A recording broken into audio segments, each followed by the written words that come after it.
Alexander versus South Carolina State Conference of the NAACP, May 23, 2024. On appeal from the United States District Court for the District of South Carolina. The full court opinion begins at Justice Alito delivered the opinion of the court. The following is the syllabus of the court. The Constitution entrusts state legislatures with the primary responsibility for drawing congressional districts, and legislative redistricting is an inescapably political enterprise. Claims that a map is unconstitutional because it was drawn to achieve a partisan end are not justiciable in federal court. By contrast, if a legislature gives race a predominant role in redistricting decisions, the resulting map is subjected to strict scrutiny and may be held unconstitutional. These doctrinal lines collide when race and partisan preference are highly correlated. This court has endorsed two related propositions when navigating this tension. First, a party challenging a map's constitutionality must disentangle race and politics to show that race was the legislature's predominant motivating factor. Second, the court starts with a presumption that the legislature acted in good faith. To disentangle race from other permissible considerations, plaintiffs may employ some combination of direct and circumstantial evidence. Where race and politics are highly correlated, a map that has been gerrymandered to achieve a partisan end can look very similar to a racially gerrymandered map. Thus, in the case where plaintiffs fail to meet the high bar for a racial gerrymandering claim by failing to produce an alternative map showing that a rational legislature sincerely driven by its professed partisan goals would have drawn a different map with greater racial balance. The court held that the plaintiffs failed to meet this requirement.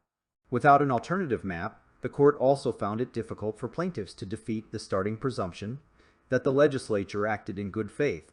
Following the 2020 census, South Carolina was tasked with redrawing its congressional district maps because of population shifts in 2 of its 7 districts 1 and 6.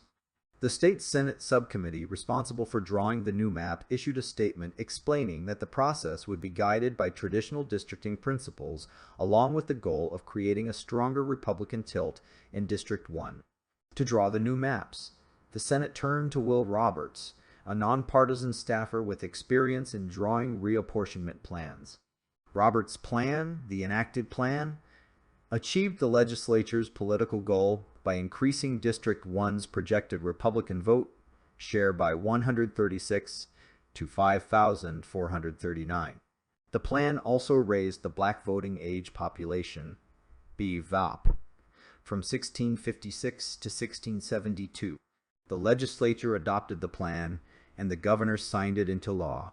The National Association for the Advancement of Colored People and District 1 voter Taiwan Scott challenged the plan, alleging that it resulted in racial gerrymanders in certain districts and in the dilution of the electoral power of the state's black voters.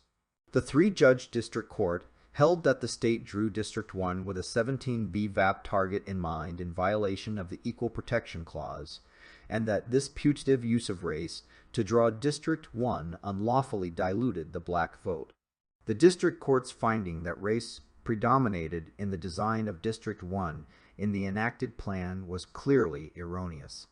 A. Because the state's principal legal argument that the district court did not properly disentangle race from politics is an attack on the factual basis of the district court's findings, this case can be disposed of on clear error grounds.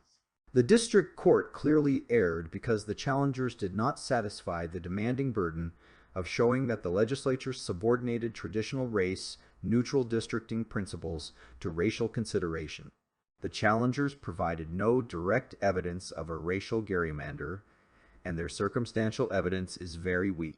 Instead, the challengers relied on deeply flawed expert reports. And the challengers did not offer a single alternative map to show that the legislature's partisan goal could be achieved while raising the BVAP in District 1. B. The district court's factual findings in this case are reviewed for clear error. Because the racial predominance test has a very substantial legal component that must take account of the court's prior relevant decisions, Special care must be exercised in reviewing the relevant findings of fact. C. The district court's heavy reliance on 4 pieces of evidence was seriously misguided in light of the appropriate legal standard and repeated instructions that a court in a case such as this must rule out the possibility that politics drove the districting process. None of the facts on which the district court relied to infer a racial motive is sufficient to support an inference that can overcome the presumption of legislative good faith. First, the district court concluded that the legislature deliberately sought to maintain a particular BVAP because the maps that produced the sought-after partisan goal all had roughly the same BVAP. But the mere fact that District 1's BVAP remained around 17, despite all the changes made during the redistricting process, proves very little. The tight correlation between the legislature's partisan aim and District 1's BVAP is substantiated by the district court's own finding. The challengers could not point to a single map in the record that would satisfy the legislature's political aim with a BVAP above 17. The district court disregarded the presumption of legislative good faith by drawing an inference that the state acted in bad faith based on the racial consequences of a political gerrymander in a jurisdiction in which race and partisan preference are very closely related. Second, the district court inferred a racial motive from the fact that the enacted plan moved more voters out of District 1 than were needed to comply with the one person, one vote rule, and that the enacted plan split a few counties. But the high priority that the legislature gave to its partisan aim can explain these decisions. Third, the district court clearly erred when it concluded that the legislature's real aim was racial based on the movement of certain predominantly black Charleston precincts from District 1 to District 6. Again, the legislature's partisan goal can easily explain this decision. Fourth, the district court placed excessive weight on the fact that several legislative staffers admitted to viewing racial data at some point during the redistricting process. The district court cited no evidence that could not also support the inference that politics drove the map-making process and provided no explanation why a map-maker who wanted to produce a version of District 1 that would be safely Republican would use data about voters' race rather than their political preferences. D. The 4 expert reports relied upon by the challengers are flawed because they ignored traditional districting criteria such as geographical constraints and the legislature's partisan interests. The report of Dr. Kosuke Imai made no effort to disentangle race from politics. It also failed to consider core district retention, a term referring to the proportion of districts that remain when a state transitions from one districting plan to another. The report of Dr. Jordan Ragusa did attempt to disentangle race from politics, but its analysis has 2 serious defects. First, each of his 3 models failed to control for contiguity or compactness. Second, he used an inferior method of measuring a precinct's partisan leanings by counting absolute votes rather than a party's relative share of the vote. The report of Dr. Biodong Liu purported to show that race rather than politics explains District 1's design. But Dr. Liu's methodology was plainly flawed. Like Dr. Ragusa, Dr. Liu failed to account for contiguity and compactness. And while this defect alone is sufficient to preclude reliance, Dr. Liu also used inferior data to measure a district's partisan tiltai, data from the 2018 off-cycle gubernatorial primaries. Finally, the report of Dr. Moon Dushen, like that of Dr. Ime, did not account for partisanship or core retention and was based on an assessment of the map as a whole, rather than District 1 in particular. Thus, her report has no probative force with respect to the challenger's racial gerrymandering claim regarding District 1's boundaries. E. The district court also critically erred by failing to draw an adverse inference against the challengers for not providing an adequate alternate map, by showing that a rational legislature, driven only by its professed map-making criteria, could have produced a different map with greater racial balance, an alternative map can perform the critical task of distinguishing between racial and political motivations when race and partisanship are closely entwined. Moreover, an alternative map is easy to produce. The district court mistakenly held that an alternative map is relevant only for the purpose of showing that a remedy is plausible. A plaintiff's failure to submit an alternative map should be interpreted by courts as an implicit concession that the plaintiff cannot draw a map that undermines the legislature's defense. Because the same findings of fact and reasoning that guided the court's racial gerrymandering analysis also guided the analysis of the challenger's independent vote dilution claim, that conclusion also cannot stand. The district court also erred in conflating the two claims. A plaintiff pressing a vote dilution claim cannot prevail simply by showing that race played a predominant role in the districting process, but rather must show that the state enacted a particular voting scheme as a purposeful device to minimize or cancel out the voting potential of racial or ethnic minorities. In other words, the plaintiff must show that the state's districting plan has the purpose and effect of diluting the minority vote. In light of these two errors in the district court's analysis, a remand is appropriate, reversed in part and remanded in part. Justice Alito delivered the opinion of the court. The Constitution entrusts state legislatures with the primary responsibility for drawing congressional districts, and redistricting is an inescapably political enterprise. Legislators are almost always aware of the political ramifications of the maps they adopt, and claims that a map is unconstitutional because it was drawn to achieve a partisan end are not justiciable in federal court. Thus, as far as the federal Constitution is concerned, a legislature may pursue partisan ends when it engages in redistricting. By contrast, if a legislature gives race a predominant role in redistricting decisions, the resulting map is subjected to strict scrutiny and may be held unconstitutional. These doctrinal lines collide when race and partisan preference are highly correlated. We have navigated this tension by endorsing two related propositions.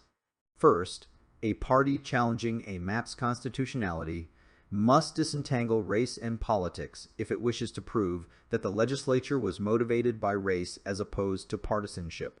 Second, in assessing a legislature's work, we start with the presumption that the legislature acted in good faith. In this case, which features a challenge to South Carolina's redistricting efforts in the wake of the 2020 census, the three-judge district court paid only lip service to these propositions. That misguided approach infected the district court's findings of fact, which were clearly erroneous under the appropriate legal standard. We therefore reverse the trial court in part and remand for further proceedings. Redistricting constitutes a traditional domain of state legislative authority. The 14th Amendment introduces one constraint by prohibiting a state from engaging in a racial gerrymander unless it can satisfy strict scrutiny.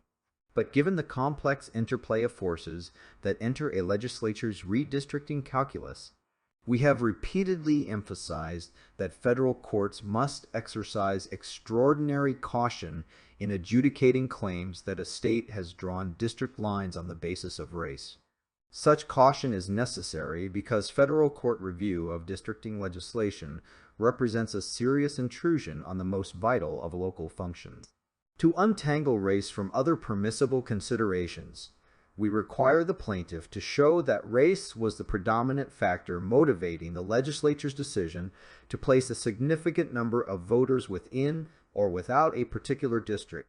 To make that showing, a plaintiff must prove that the state subordinated race-neutral districting criteria, such as compactness, contiguity, and core preservation, to racial consideration.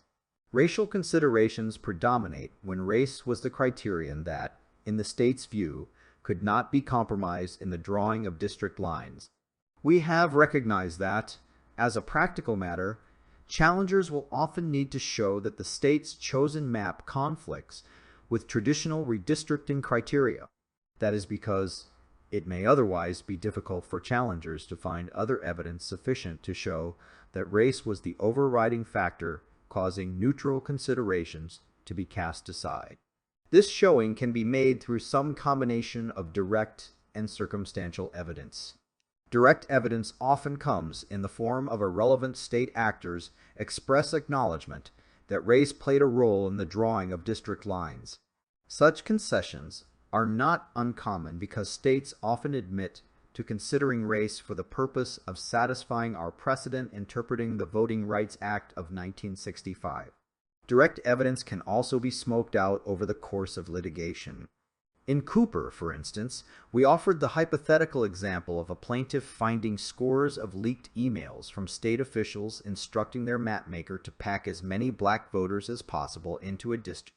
In such instances, if the state cannot satisfy strict scrutiny, direct evidence of this sort amounts to a confession of error. Proving racial predominance with circumstantial evidence alone is much more difficult. Although we have never invalidated an electoral map in a case in which the plaintiff failed to adduce any direct evidence, we have, at least in theory, kept the door open for those rare instances in which a district's shape is so bizarre on its face that it discloses a racial design absent any alternative explanation. A circumstantial evidence-only case is especially difficult when the state raises a partisan gerrymandering defense.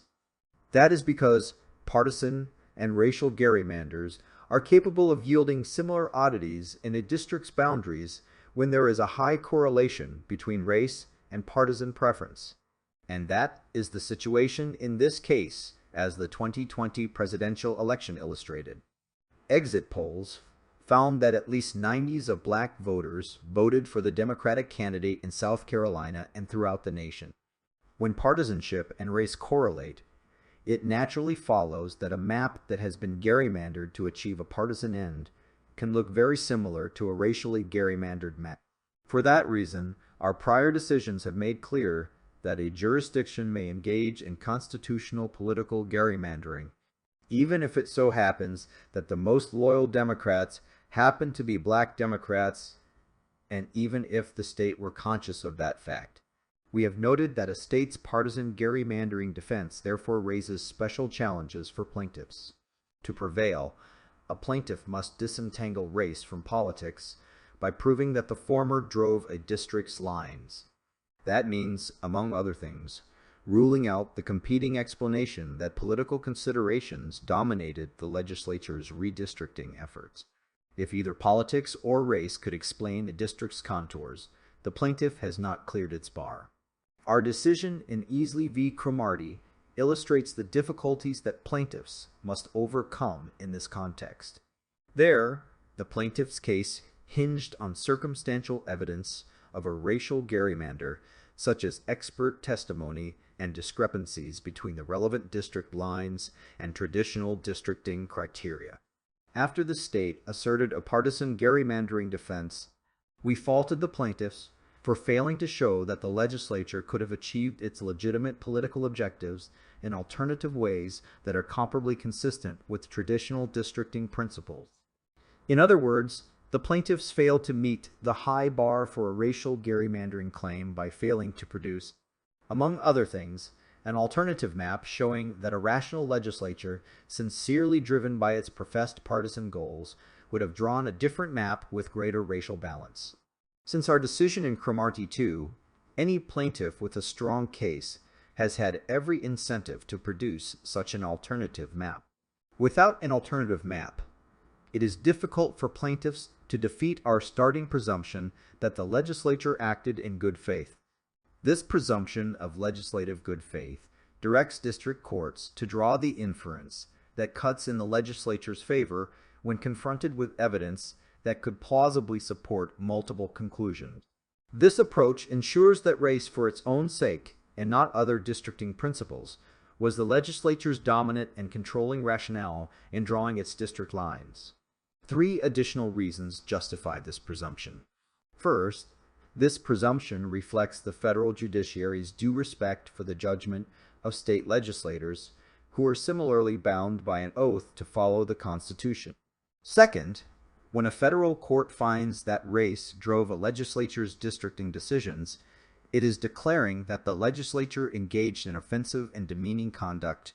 that bears an uncomfortable resemblance to political apartheid, that we should not be quick to hurl such accusations at the political branches. Third, we must be wary of plaintiffs who seek to transform federal courts into weapons of political warfare that will deliver victories that eluded them in the political arena. The presumption of good faith furthers each of these constitutional interests.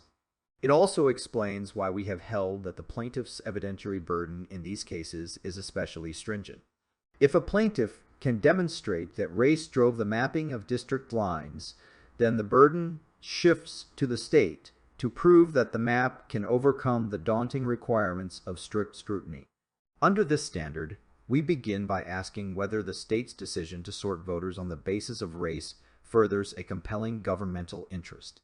We then determine whether the state's use of race is narrowly tailored, that is, necessary, to achieve that interest. This standard is extraordinarily onerous because the 14th Amendment was designed to eradicate race-based state action.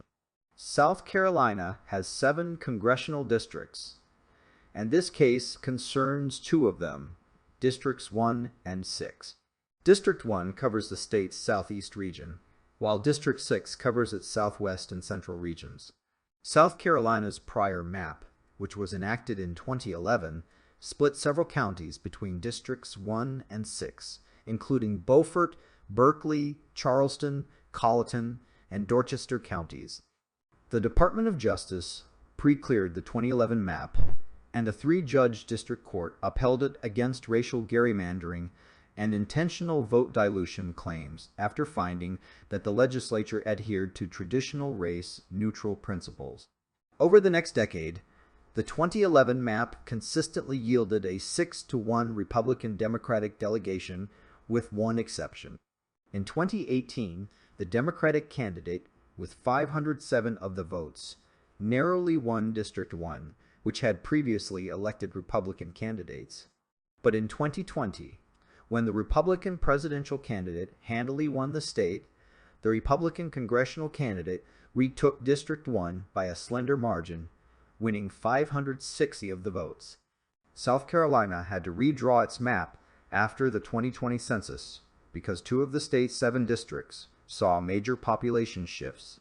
District 1 was overpopulated by 87,689 residents, while District 6 was underpopulated by 84,741 residents. South Carolina therefore had to add voters to District 6 while subtracting voters from District 1 in order to comply with the principle of one person, one vote. The remaining districts also had to be modified in order to bring the whole map into compliance with that requirement. In September 2021, the Senate subcommittee tasked with drawing the new map issued guidance explaining that traditional districting principles such as respect for contiguity and incumbent protection would guide the map-making process along with the strict equal population requirement. At the same time, the Republican-controlled legislature also made it clear that it would aim to create a stronger Republican tilt in District 1. Senate Majority Leader Shane Massey, for instance, testified at trial that partisanship was one of the most important factors in the process and that the Republican Party was not going to pass a plan that sacrificed District 1. As he put it, the legislature's adoption of any map that improved the Democrats' chance of reclaiming District 1 would constitute political malpractice. Contemporaneous evidence confirms that leaders in the legislature sought to create a stronger Republican tilt in District 1 while honoring other race-neutral, traditional districting criteria. To draw its maps, the Senate turned to Will Roberts, a nonpartisan staffer with 20 years of experience in state government. Roberts had worked with the 3-judge panel in Bacchus and had routinely prepared reapportionment plans for counties, cities, and school boards across the state. During the trial of this case, one of the judges praised Roberts' expertise and honesty on the record. Under the Senate's open-door policy, Roberts drew maps upon request for Republican and Democratic senators alike. In making these maps, Roberts relied on political data from the 2020 presidential election, along with traditional districting criteria and input from various lawmakers, including Representative Jim Clyburn, whose recommendations would have preserved the strong Democratic tilt in his district, District 6, and included a version of District 1 with a black voting age population, VAP, of 1548. The eventual map, enacted plan, differed from the 2011 map in three important respects that reflected the legislature's priorities. First, the enacted plan unified Beaufort and Berkeley counties within District 1.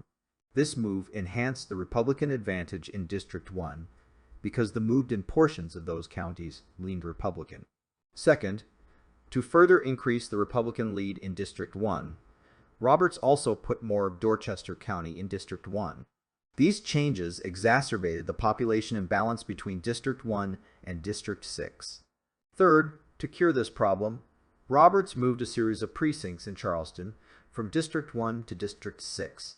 In keeping with the legislature's partisan objectives, the precincts moved out of District 1 had a 588 Democratic vote share. By design, the legislature divided Charleston between Districts 1 and 6. This split was seen as in Charleston's best interests because it meant that the county would have two representatives in the House. One Democrat, Representative Clyburn, who has represented District 6 since 1993 and has held important House leadership positions, and one Republican representing District 1, Republican Senator Chip Campson, who spearheaded the map-making process, testified that Charleston benefits from bipartisan congressional representation on bread and butter, things like port maintenance and influence with the incumbent administration. As he explained, "I am tickled to death that Jim Clyburn represents Charleston County because Clyburn has more influence with the Biden administration, perhaps than anyone in the nation." To achieve all these objectives, Roberts moved roughly 193,000 residents between the districts with a net migration of 87,690 people into District 6. The enacted map achieved the legislature's political goal by increasing District 1's projected Republican vote share by 136 to 5,439. The version of District 1 in the enacted plan also had a slightly higher BAP, rising from 1656 to 1672. The legislature voted to adopt the enacted plan, and the governor signed it into law in January 2022. While the enacted map was still in the making, the plaintiff appellees in this case, the National Association for the Advancement of Colored People, and Taiwan Scott, a voter in District 1, collectively, the challengers, sued to contest the 2011 map on the ground that, in light of the 2020 census, it violated the one-person, one-vote requirement. After South Carolina passed the enacted plan, the challengers amended their complaint to attack that map instead. The challengers alleged that Districts 1, 2, and 5 were racially gerrymandered, and that these districts diluted the electoral power of the state's black voters. A three-judge district court rejected these claims with respect to Districts 2 and 5. But the court held that South Carolina drew District 1 with a 17 BVAP target in mind, and that this violated the Equal Protection Clause. For similar reasons, the court also found that the state's putative use of race to draw District 1 unlawfully diluted the black vote. The court permanently enjoined South Carolina from conducting elections in District 1 until it approved a new map. The state appealed to this court, and we noted probable jurisdiction. The state contends that the district court committed both legal error and clear factual error in concluding that race played a predominant role in the legislature's design of District 1. The state's principal legal argument is that the district court did not properly disentangle race from politics. Because this argument, at bottom, attacks the factual basis of the district court's findings, we dispose of this case on clear error grounds. Under our case law, the challengers bore the burden of showing that the legislature subordinated traditional race-neutral districting principles to racial consideration. In this case, the district court clearly erred because the challengers did not meet this demanding standard. They provided no direct evidence of a racial gerrymander, and their circumstantial evidence is very weak. Instead, the challengers relied on deeply flawed expert report. And while these experts produced tens of thousands of maps with differently configured districts, they did not offer a single map that achieved the legislature's partisan goal, while including a higher BVAP in District 1. Faced with this record, we must reverse the district court on the racial gerrymandering claim. We divide our analysis into 4 parts. First, we set out the appropriate legal standard for reviewing a district court's factual findings in racial gerrymandering cases. Second, we explain why the district court's factual findings are clearly flawed with respect to the challenger's circumstantial evidence. Third, we examine the 4 expert reports that the challengers presented below. And finally, we explain that the district court erred by not drawing an adverse inference from the challenger's failure to submit an alternative map that would have allowed the state to achieve its districting goals while maintaining a higher BVAP in District 1. We review the district court's factual findings for clear error. That means we may not set those findings aside unless, after examining the entire record, we are left with the definite and firm conviction that a mistake has been committed. This is a demanding test, but it is not a rubber stamp. Moreover, in a case like this, there is a special danger that a misunderstanding of what the law requires may infect what is labeled a finding of fact. If a trial court bases its findings upon a mistaken impression of applicable legal principles, the reviewing court is not bound by the clearly erroneous standard. Here, the standard of proof that the 3-judge court was required to apply, the racial predominance test, has a very substantial legal component that must take account of our prior relevant decision. And the application of this test calls for particular care when the defense contends that the driving force in its critical districting decisions, namely partisanship, was a factor that is closely correlated with race. Thus, in a case like this, we must exercise special care in reviewing the relevant findings of fact. The district court found that South Carolina drew District 1 with a racial target, namely the maintenance of a 17 BVAP, and it concluded that this deliberate use of race rendered District 1's lines unlawful. But the challengers did not offer any direct evidence to support that conclusion, and indeed the direct evidence that is in the record is to the contrary. Roberts, the nonpartisan career employee who drew the enacted map, testified that he used only political data, and his colleagues likewise steadfastly denied using race in drawing the enacted map. None of the facts on which the district court relied to infer a racial motive is sufficient to support an inference that can overcome the presumption of legislative good faith. First, the district court inferred a racial motive from the fact that District 1's BVAP stayed around 17 despite all of the changes that South Carolina made during the redistricting process. But where race and partisan preferences are very closely tied, as they are here, the mere fact that District 1's BVAP stayed more or less constant proves very little. If hundreds of black voters voted for Democratic candidates, it is obvious that any map with the partisan breakdown that the legislature sought in District 1 something in the range of 54 Republican to 46 Democratic would inevitably involve the removal of a disproportionate number of black voters. And since roughly 90% of black voters cast their ballots for Democratic candidates, the same phenomenon is very likely. The district court's own findings substantiate the tight correlation between the legislature's partisan aim and District 1's BVAP. During the redistricting process, the state considered a variety of maps, including those submitted by the challengers. Maps with a Democratic-leaning District 1 had BVAP percentages that generally ranged between 21 to 24. The district court itself concluded that a 17 BVAP produced a Republican tilt, a 20 BVAP produced a toss-up district, and a 21s to 24s BVAP produced a Democratic tilt. And the challengers cannot point to even one map in the record that would have satisfied the legislature's political aim and had a BVAP above 17. Thus, there is strong evidence that the district's BAP of 17 was simply a side effect of the legislature's partisan goal. And certainly nothing rules out that possibility. In light of the presumption of legislative good faith, that possibility is dispositive. The district court's reasoning, however, is flatly inconsistent with that presumption, and what the court did inferring bad faith based on the racial effects of a political gerrymander in a jurisdiction in which race and partisan preference are very closely correlated would, if accepted, provide a convenient way for future litigants and lower courts to sidestep our holding in Rucho that partisan gerrymandering claims are not justiciable in federal court.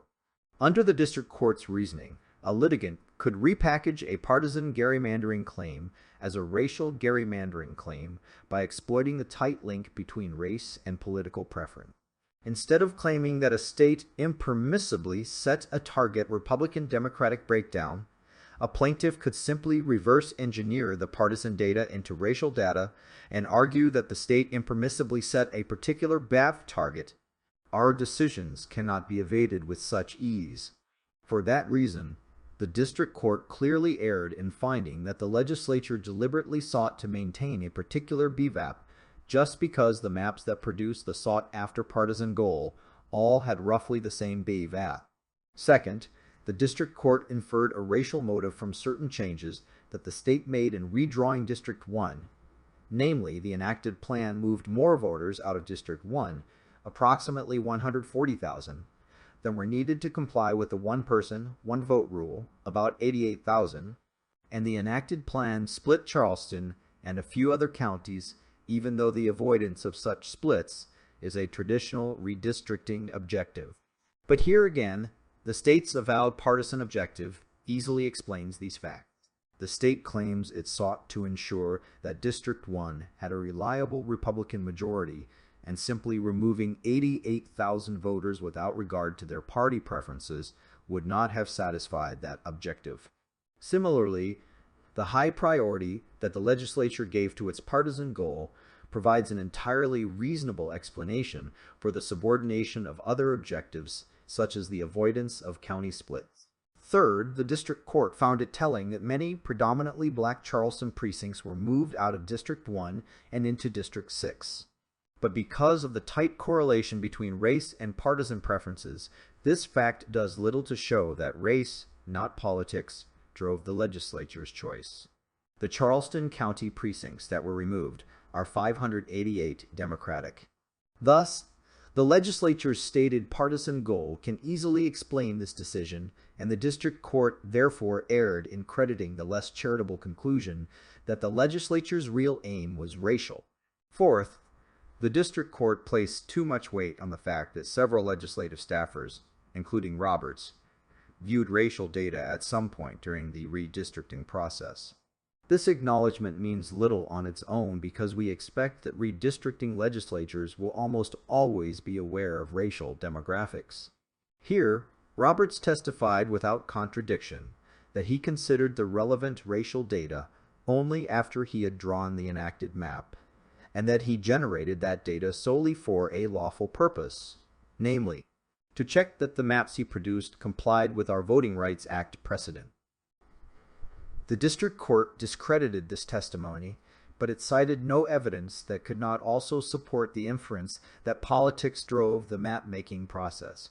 And the court provided no explanation why a map-maker who wanted to produce a version of District 1 that would be safely Republican would use data about voters' race rather than their political preferences.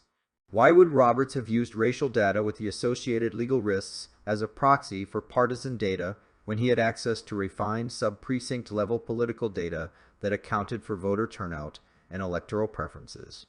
The district court provided no answer to this obvious question. The challengers looked to plug this gap by arguing that Roberts must have used racial data because the political data he claimed to have used was blatantly unsatisfactory. For support, they cite the testimony of Dale Oldham, a political consultant who did not participate in drawing the enacted plan. Oldham testified that he believed the standard data South Carolina used for measuring partisanship is unreliable because it does not accurately reflect the partisan preferences of absentee voters. Oldham opined that a new type of composite data that first became available in 2020 does a better job in that regard. This criticism is entitled to little weight. One consultant's opinion about the quality of South Carolina's political data obviously does not settle the question whether the state's political data was inferior. And in any event, the relevant question is not whether the state used the best available data, but whether it is reasonable to infer that the mapmakers' political data was so obviously flawed that they must have surreptitiously used racial data. Oldham's testimony falls far short of establishing that the state cannot plausibly have believed that its own political data was sufficient. Nothing in our case law requires the state to adopt novel methodologies in analyzing election data.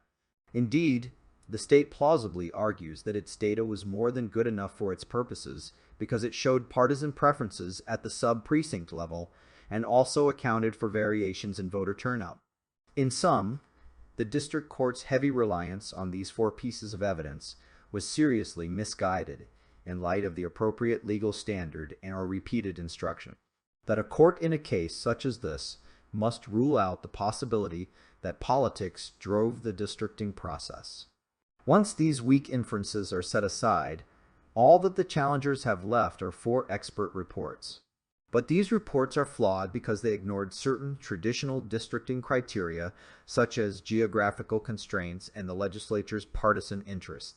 Because these reports do not replicate the myriad considerations that a legislature must balance as part of its redistricting efforts, they cannot sustain a finding that race played a predominant role in the drawing of District 1's lines.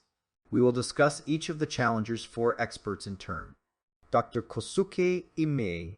The report of the challenger's first expert, Dr. Kosuke Imei, provides no support for the decision below because Dr. Imei made no effort to disentangle race from politics. Dr. Imei developed a computer algorithm that generated 20,000 maps of the state's congressional districts that complied with the one-person, one-vote rule. This algorithm did not take race into account, and it sought to respect traditional redistricting objectives such as contiguity and compactness. The challengers assert that these maps prove that race drove the state's redistricting process because the average District 1 in these simulations contained a higher BVAP than the District 1 in the enacted plan. The challengers' inference is flawed because Dr. Imei's models failed to consider partisanship. That is a fatal omission in this case.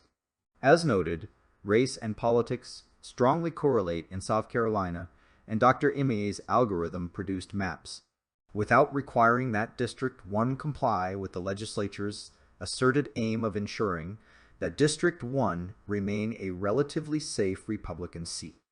The effect of Dr. Imei's omission can be seen by looking at the Democratic vote share, measured by the results in the 2020 presidential election.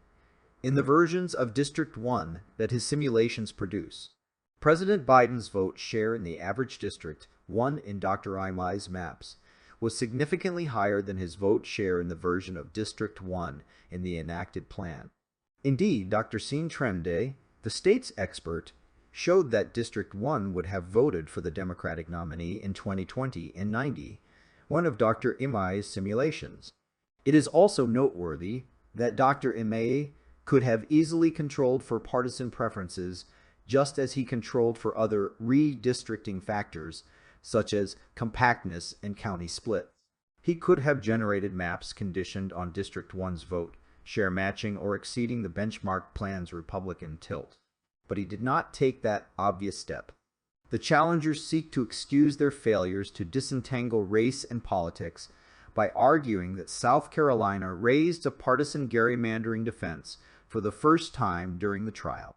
But this argument rests on the implausible premise that the challengers were unaware of the legislature's partisan concerns during the map-making process. The fact of the matter is that politics pervaded the highly visible map-making process from start to finish. The Republican and Democratic caucuses submitted competing maps, and the enacted plan passed the legislature by a margin of 26 to 15 in the Senate and 72 to 33 in the House, with only Democrats voting in opposition. The public hearings and legislative debates are of a piece. For example, Senator Margie Bright Matthews, a black Democrat, said in a floor debate with Senator Campson that we're not going to get into the racial gerrymandering thing because you and I both know in Charleston it matters not about your race. It is just that you went by how those folks voted. For evidence, she recognized that the enacted plan also moved into District 6, predominantly white parts of Charleston that skewed Democratic, such as West Ashley. She added, Senator Campson, I really appreciate you agreeing with me that our opposition is not about racial gerrymandering. Instead, she said, it was about packing the Democratic voting area of Charleston into District 6 to make District 1 more electable.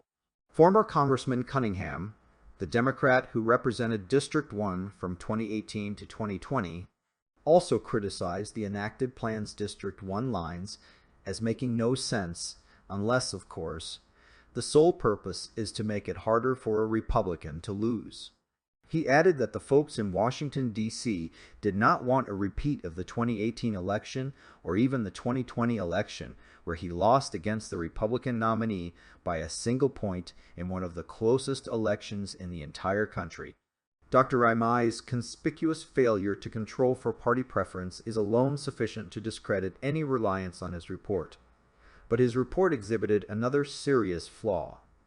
It failed to consider core district retention, a term that refers to the proportion of districts that remain when a state transitions from one districting plan to another.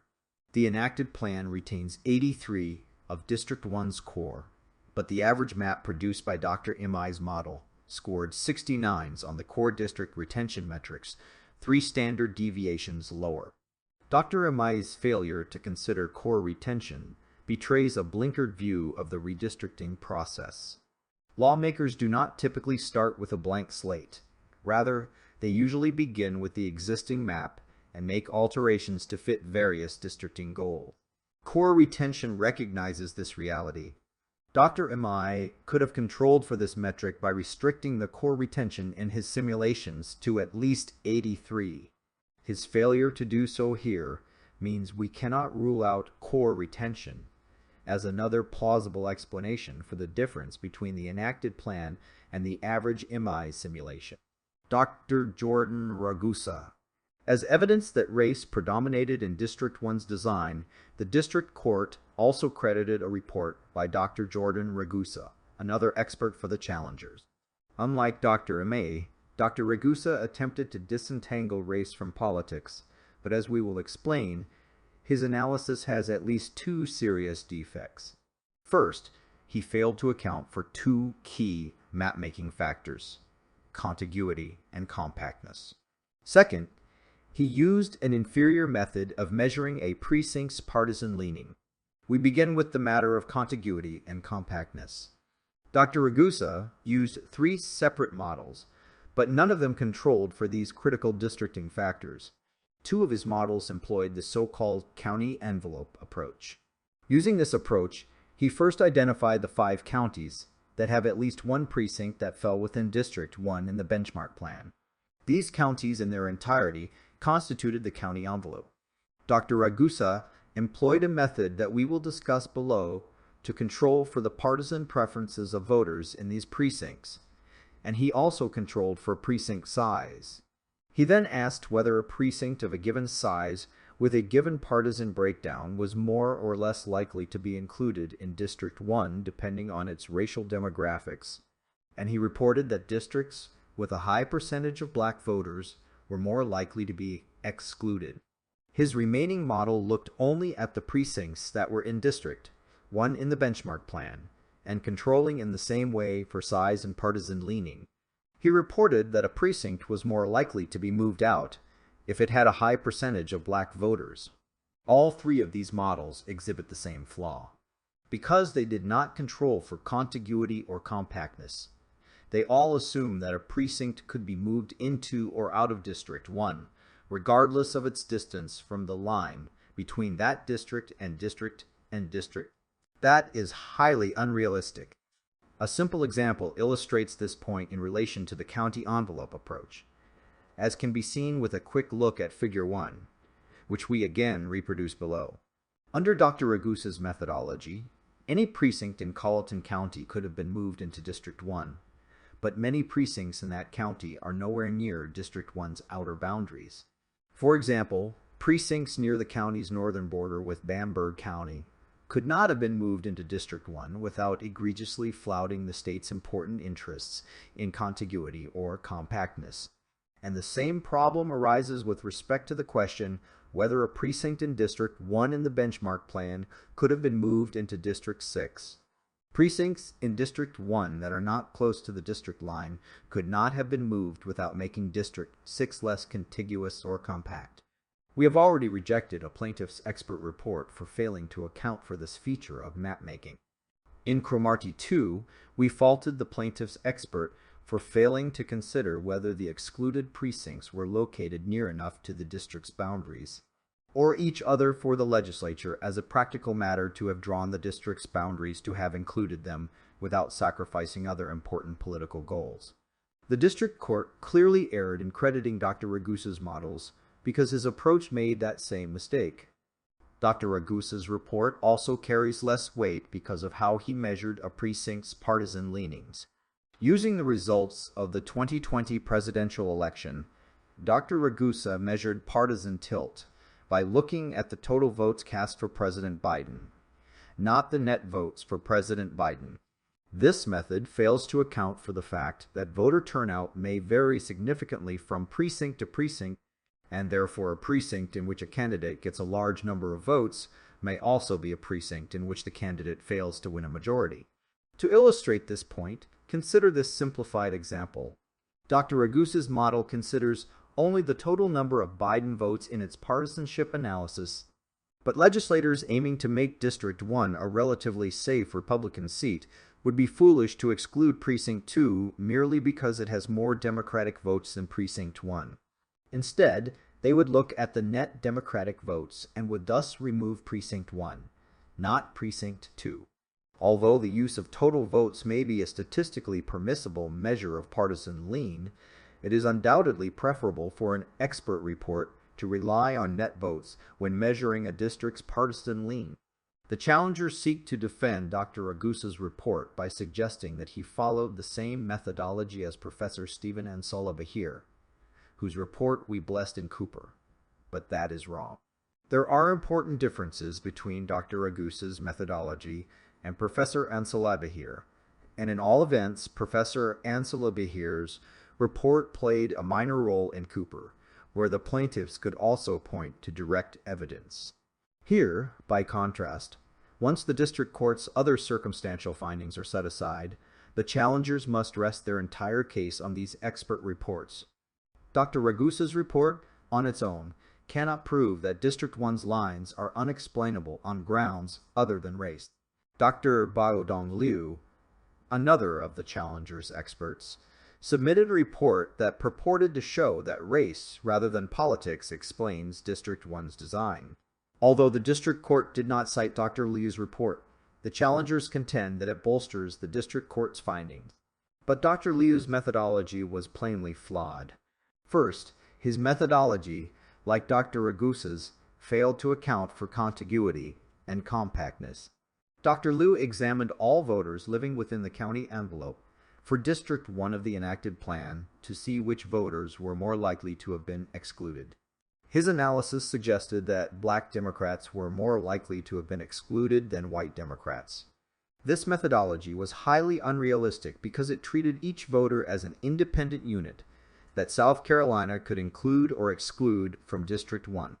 No mapmaker who respects contiguity and compactness could take such an approach. For example, a mapmaker could not assign a black Republican to one district while moving a black Democrat who lives in the same apartment building to another district. To accurately reflect the districting process, an analysis would have to pay attention to whether a voter's neighbors were moved too. This defect alone is sufficient to preclude reliance on Dr. Liu's report, but that report exhibited another flaw. It used inferior data to measure a district's partisan tilt. While the state used voting data from the 2020 presidential election, Dr. Liu relied on data from the 2018 gubernatorial primaries. Data from that gubernatorial primary is less informative because far fewer voters turn out for off-cycle gubernatorial primary elections. The numbers prove the point. In the 2018 elections, a total of about 0 votes were cast across both primaries. In the 2020 presidential election, by contrast, a total of 25 million votes were cast. Because Dr. Liu examined only a small, highly non-random sample of the regular voting electorate, we cannot say that the same results would hold true if he had applied his methodology to the state's 2020 data. Dr. Moon Du-shin, the final expert put forward by the challengers, provided a report assessing whether the enacted plan cracks black voters among multiple districts in a way that produced discernible vote dilution. After finding that the enacted plan diluted the black vote, Dr. Du-shin concluded that it is not plausible that the dilution was a mere side effect of partisan concern. Neither the district court nor the challengers cite Dr. Du-shin's report to support the racial predominance finding, and that is for a good reason. Like Dr. Imai's report, various parts of Dr. Du-shin's report did not account for partisanship or core retention. Moreover, Dr. Du-shin's conclusion was based on an assessment of the map as a whole rather than District 1 in particular. A statewide analysis cannot show that District 1 was drawn based on race. The basic unit of analysis for racial gerrymandering claims is the district. A racial gerrymandering claim does not apply to a state considered as an undifferentiated whole. Given these serious problems, it is no wonder that the challengers cite Dr. Du-shin's report only in support of their racial vote dilution claim. It has no probative force with respect to their racial gerrymandering claim regarding District 1's boundaries.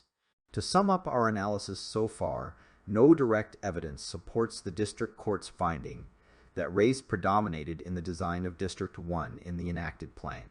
The circumstantial evidence falls far short of showing that race, not partisan preferences, drove the districting process, and none of the expert reports offered by the challengers provides any significant support for their position. In addition to all this, the district court also critically erred by failing to draw an adverse inference against the challengers for not providing a substitute map that shows how the state could have achieved its legitimate political objectives in District 1 while producing significantly greater racial balance. We have repeatedly observed that an alternative map of this sort can go a long way toward helping plaintiffs disentangle race and politics. In Cooper, we express no doubt that an alternative districting plan can serve as key evidence in a race versus politics dispute, by showing that a rational legislature, driven only by its professed map-making criteria, could have produced a different map with greater racial balance. An alternative map can perform the critical task of distinguishing between racial and political motivations when race and partisanship are closely entwined. For that reason, we have said that when all plaintiffs can muster is meager direct evidence of a racial gerrymander, only an alternative map of that kind can carry the day. Nor is an alternative map difficult to produce.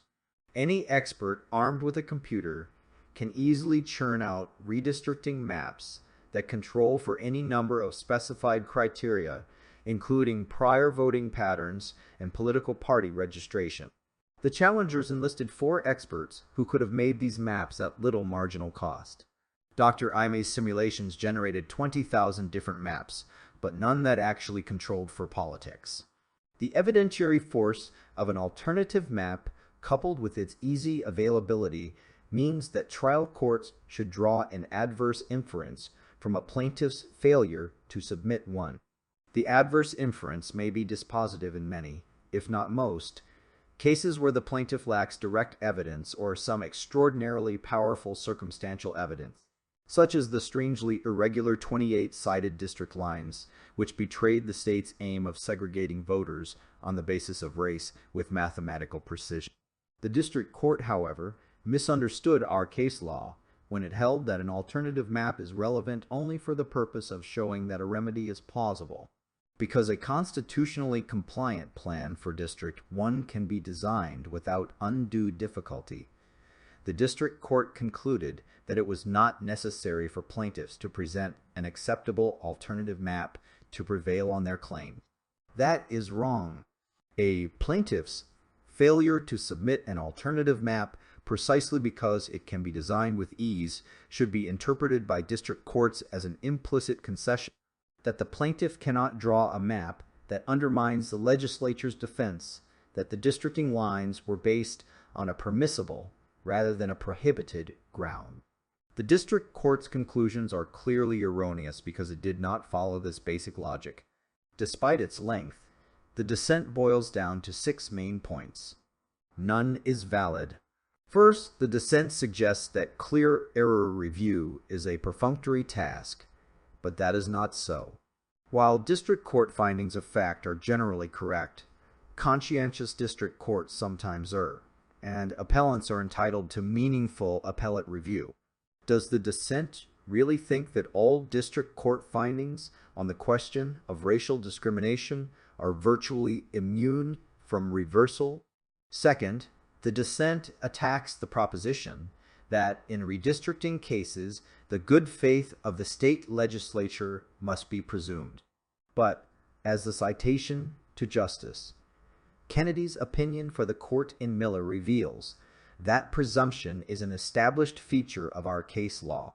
Third, the dissent claims that our decision is inconsistent with Cooper, but the dissent's argument is based on an imaginary version of that opinion.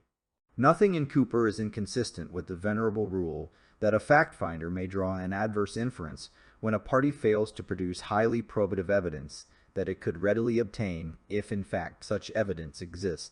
This rule can be traced as far back as 1722 and has been utilized in scores of modern cases.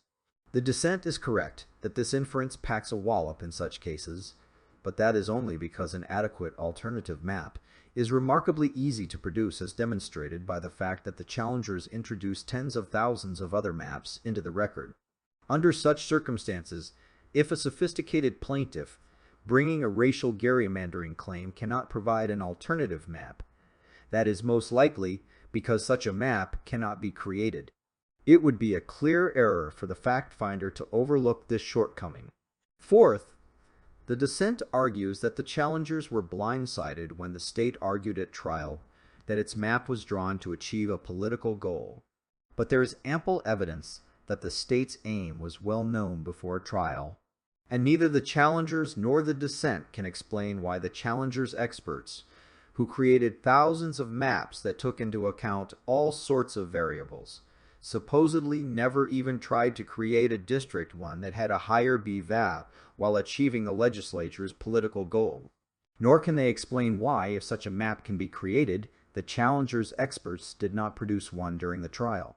Fifth, the dissent makes much of the fact that Roberts had taken racial demographics into account in drawing maps in the past, and was aware of the racial makeup of the various districts he created in this case. But there is nothing nefarious about his awareness of the state's racial demographics. Roberts has spent nearly 20 years drawing maps for various state and local initiatives, and it is therefore entirely unsurprising that he exhibited a wealth of knowledge about who lives in which part of the state. The dissent seeks to undercut Roberts's credibility by labeling him a veteran consumer of racial data.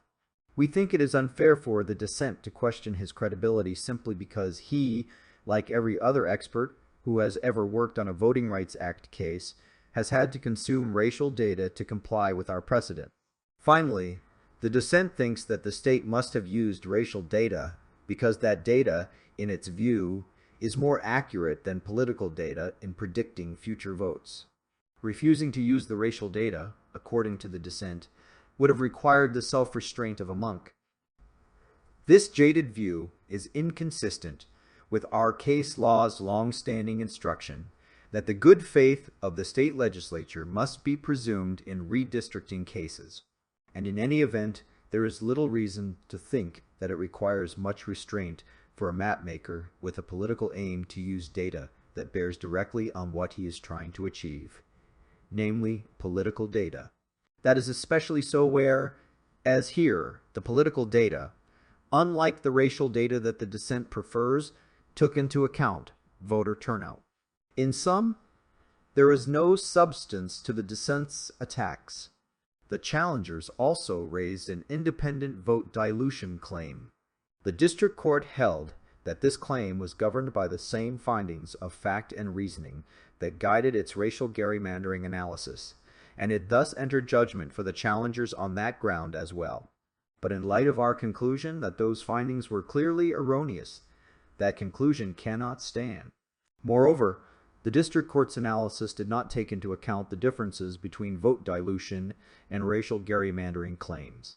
A racial gerrymandering claim asks whether race predominated in the drawing of a district regardless of the motivations for the use of race. The racial classification itself is the relevant harm in that context.